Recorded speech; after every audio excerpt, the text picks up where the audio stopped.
আসসালামু আলাইকুম রহমতুল্লাহি ওয়া বারাকাতুহু।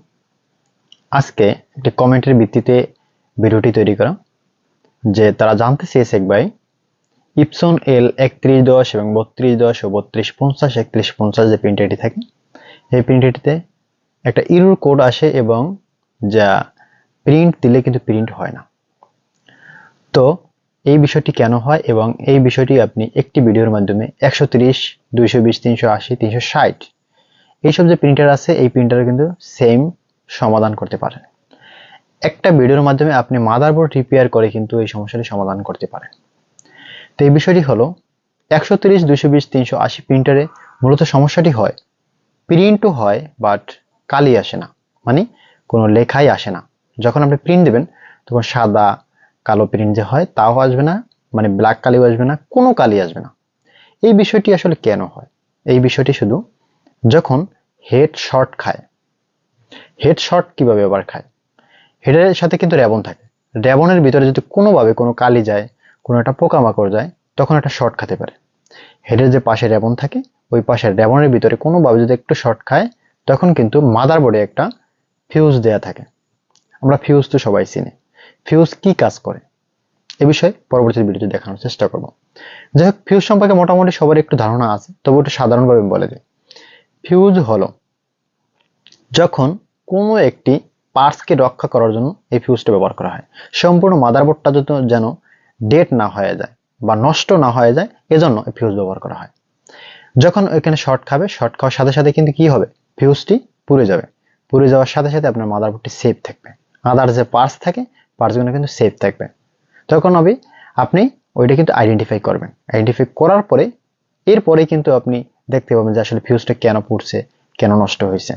যখন আপনি সমাধান করতে পারবেন তখন আপনি ফিউজটা আবার লাগাবেন, লাগানোর পরে কিন্তু আবার এই মাদারবোর্ডটা লাগাবেন, তাহলে কিন্তু আবার প্রিন্টারটি একদম ওকে হয়ে যাবে।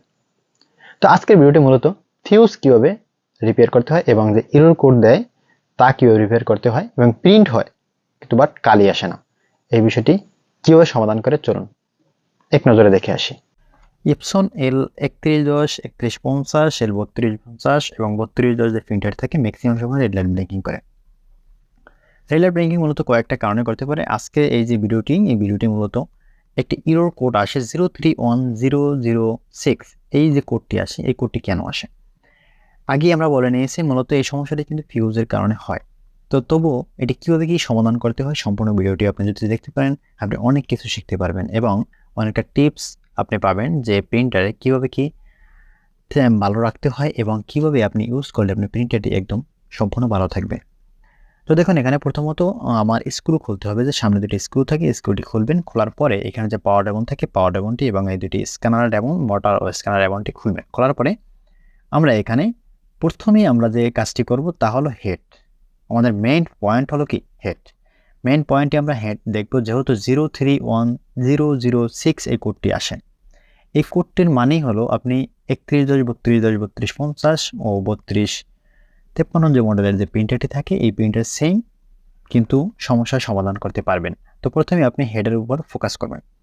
তো যেহেতু ফিউজ জাতীয় সমস্যা এই কোডের মাধ্যমে বোঝা যায়, তো সেক্ষেত্রে আমি হেডটি খুলতেছি। হেডটি খুলে আসলে দেখবো যে হেডের ভিতরে কোনো কালি আছে কিনা বা র্যামনে কোনো কালি ঢুকছে কিনা। Computer, laptop, printer, scanner, CRP camera যে কোনো সমস্যার সমাধানের জন্য কমেন্ট করতে পারেন। দেখুন এখানে যে আমার একদম ফ্রেশ দেখা যাইতেছে, যে র্যাবনটি আছে র্যাবনটি একদম ফ্রেশ। তো এখানে কোনো কালিটা ঢুকে নেই, হয়তো বা অন্য কোনো কারণে এটা শর্ট খাইছে। শর্ট মানে খাওয়ার কারণে কিন্তু মূলত সমস্যাটা হয়েছে। এইখানে যে কালি থাকে এই কালিটা একটু মুছে দেবেন। উপরে দেওয়ার দরকার নাই, পাশে একটু মুছে দেবেন, যেহেতু উপরে এটা স্বচ্ছ একটা ইয়ের মতো থাকে, গ্লাসের মতো থাকে। ওইখানে যদি আপনার কোনো টিস্যুর দাগ পড়ে বা কিছু পরে স্ক্র্যাচ পড়ে, সেক্ষেত্রে আপনার কিন্তু প্রিন্ট হইতে একটু সমস্যা হবে। তো অবশ্যই উপরে কোনো সময় মুছবেন না এবং এগুলো যদি পাশে থাকে পাশে এটা মুছে দেবেন কালি টালি থাকলে। এরপরে আমি এখানে স্ক্রু দিয়ে আবার কিন্তু আটকাইতেছি। আটকানোর পরে আমরা মাদারবোর্ড রিপেয়ার করব, যে মাদারবোর্ডে আসলে কোন জায়গায় কি সমস্যা আছে তাও আবার কিন্তু কি আইডেন্টিফাই করে বের করতে হবে। তো অবশ্যই সাবধানে কাজগুলো করবেন, কারণ প্রিন্টারের কাজ সাবধানে না করলে অনেক সময় অনেকটা বড় ধরনের ত্রুটি হয়ে যাবে। যদি হেডটা নষ্ট হয়ে যায়, হেডের দাম অনেক, আর মাদারবোর্ডটা যদি নষ্ট হয়ে গেল, তো অবশ্যই আপনি সাবধানে কাজ করবেন। যে অনেক সময় দেখা যায় যে আপনি একটা কাজ করতে গেছেন ভাই, আবার দেখা গেছে যে অন্য কাজ হয়ে গেছে, তাই না? দেখা গেছে আমি একটা কাজ করতেছি, বাট একটা সমস্যা ছিল 006 কোডটা ছিল, বাট যখন কাজ করার পর দেখি অন্য একটা এরর কোড চলে আসছে। এই বিষয়টা অনেক সময় হয়। এগুলো কেন হয়? এগুলো আসলে কিছু নিজের ভুলের কারণে কিন্তু হয়। তো অবশ্যই এই যে রেবনগুলো আছে, রেবনগুলো খুলে নিতেছি। খুলে নেওয়ার পরে কিন্তু আমরা খুলবো। আপনি যদি স্টেপ বাই স্টেপ দেখতে পারেন ভিডিও, তাহলে আমি মনে করি অনেক কিছু আপনি এখান থেকে শিখতে পারবেন ও অনেক কিছু বুঝতে পারবেন। যে প্রিন্টের অনেক অংশেই আপনি কাজ শিখে যাবেন ইনশাআল্লাহ। তো যাই হোক, আমাদের ভিডিওটি এমনভাবে সাজানো হয় আপনি যেন সম্পূর্ণভাবে গাইডলাইনভাবে শিখতে পারেন, নিজে হাতে কলমে যেমন শিখতে পারেন। এইভাবে কিন্তু আমরা ভিডিওগুলো তৈরি করি এবং শেখানোর চেষ্টা করি।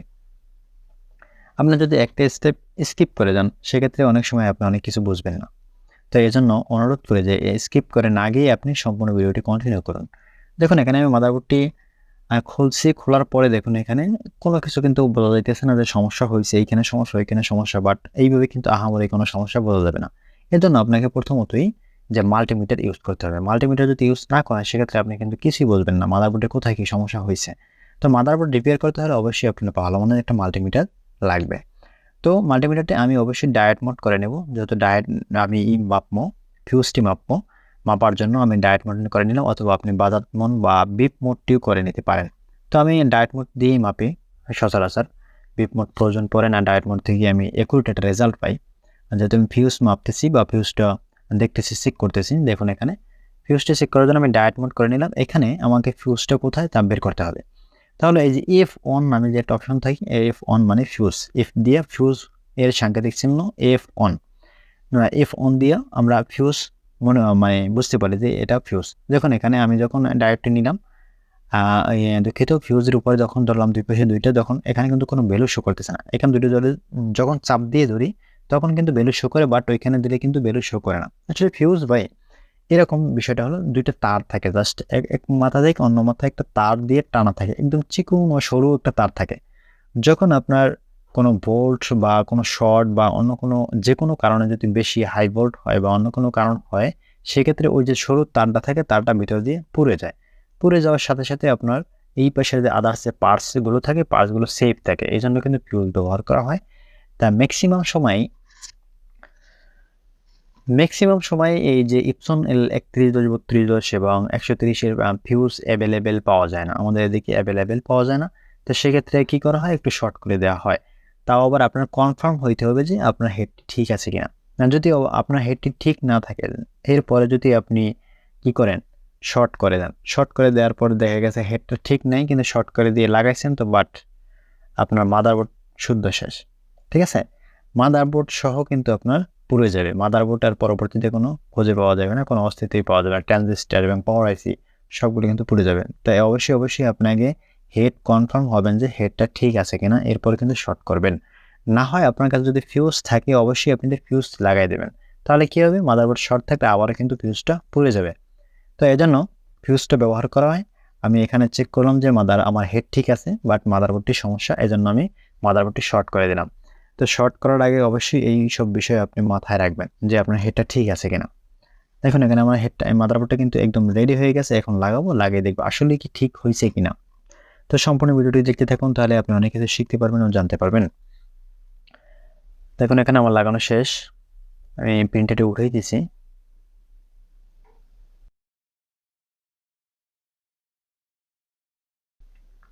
হ্যাঁ, এখানে একদম রেডি দেখা যাইতেছে যে আসলে ঠিক হয়েছে, বাট এখনো না লাগাই কিন্তু কনফার্ম হইতে পারতেছি না যে আসলে ঠিক হয়েছে কিনা। তো দেখতে থাকুন আসলে কি ঠিক হয়েছে কিনা।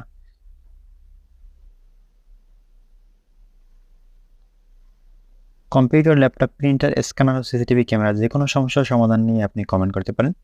আমরা কমেন্টের উপর ভিত্তি করে পরবর্তী ভিডিও তৈরি করব, এবং যদি সাধারণ সমস্যা হয় অবশ্যই কমেন্টের মাধ্যমে সমাধান দেওয়ার চেষ্টা করবো ইনশাল্লাহ। তো এখানে স্ক্রু থাকে, আগে এই পাশ থেকে প্রেসারে নেবেন, নেওয়ার পরে এখানে স্ক্রু ধরে তারপর কিন্তু লাগাই দেবেন। এপসন l3110 এবং 3210 প্রিন্টারে অনেকেই কমেন্ট করে জানতে চাইছেন যে কালার দেয় না বা কালার আসে না, এই বিষয়ে কিন্তু বিস্তৃত ভিডিও দেওয়া আছে। তো অবশ্যই আপনি দেখে আসতে পারেন যে আসলে কালার দেয় না কেন, কালার কীভাবে আনতে হয়। আবার অনেকেই জানতে চেয়েছেন যে প্রিন্ট নেয় না, মানে পেপার টানে না। পেপার জাতীয় যে সমস্যা নিয়ে কিন্তু ভিডিও তৈরি করা আছে, অবশ্যই ভিডিওগুলো দেখলে আপনি অনেক কিছু শিখতে পারবেন ইনশাল্লাহ। যদি আপনি নতুন দর্শক হয়ে থাকেন, অবশ্যই চ্যানেলটি সাবস্ক্রাইব করে পাশে থাকবেন এবং বেল আইকনটি বাজিয়ে রাখবেন। যাতে করে আমরা পরবর্তী ভিডিও তৈরি করলে আপনার কাছে নোটিফিকেশন চলে যায় এবং আপনি দেখতে পারেন। যদি আপনার কাছে ভিডিওটি ভালো লাগে এবং উপকৃত হয়ে থাকেন, অবশ্যই ভিডিওটি শেয়ার করে দিবেন। তাহলে আপনার বন্ধু বা ভাই ভিডিওটি দেখে কিন্তু উপকৃত হবে। আপনি যেরকম উপকৃত হইলেন, অন্য একজনে কিন্তু সে উপকৃত হবে। এই ভিডিওটি সিক্রেট কোনো ভিডিও নয় যে প্রাইভেট করে রাখবেন, তা নয়। অন্য একজন ভাই যদি শিখতে পারে, আপনারও ভালো, আমারও ভালো। যাই হোক, এখানে আমি স্ক্রু লাগাই দিতেছি।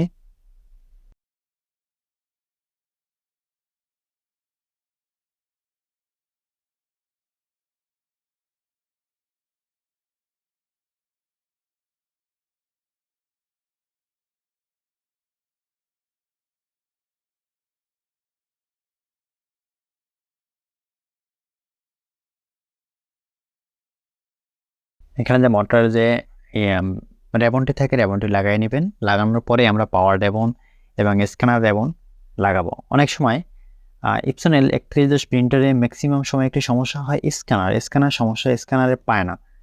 এই বিষয়টি কেন হয়, এই বিষয়টি কিন্তু বিস্তারিতভাবে ও সুন্দরভাবে শেখানো আছে ও জানানো আছে, ভিডিওটি তৈরি করা আছে। আপনি চাইলে ভিডিওটি দেখে আসতে পারেন যে স্ক্যানার জাতীয় যদি সমস্যা হয়, তাহলে কিন্তু আপনি স্ক্যানার রেবন বা অন্য কোনো কিছু চেঞ্জ না করেই কিন্তু আপনি ঠিক করতে পারবেন। ভিডিও যদি দেখেন, আপনি অনেক কিছু শিখতে পারবেন। স্ক্যানারের ভিতরে কিন্তু একটা সেন্সর থাকে, এই সেন্সরটি যদি অনেক সময় অপরিষ্কার থাকে, সেক্ষেত্রে কিন্তু হয়। তো যাই হোক, আমি এখানে প্রিন্টারটি অন করতেছি। পাওয়ার দিলাম, পাওয়ার দিয়ে এখানে অন করব। ভিডিওটি অনেক লম্বা হতে পারে, ধৈর্য ধারণ করে ভিডিওটি দেখুন, তাহলে আপনি অনেক কিছু শিখতে পারবেন।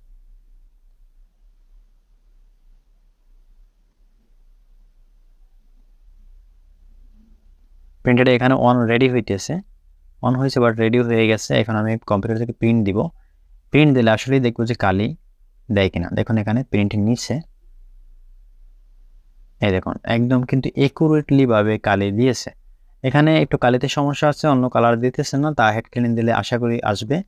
আজকের ভিডিও এ পর্যন্তই। দেখা হবে অন্য কোনো ভিডিওতে, অন্য কোনো টপিক নিয়ে। আল্লাহ হাফেজ।